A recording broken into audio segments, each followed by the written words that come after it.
বার নির্ণয়ের কৌশল। এই কৌশলটা জানা থাকলে আপনি বছরে কোন তারিখে কি বার পড়বে বলে দিতে পারবেন।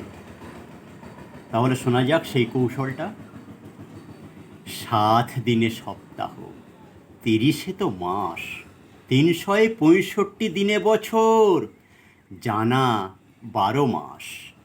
দিন যায়, সপ্তাহ, মাস যায় চলে, ঘড়ির কাঁটা সম বছরও তো ঘোরে।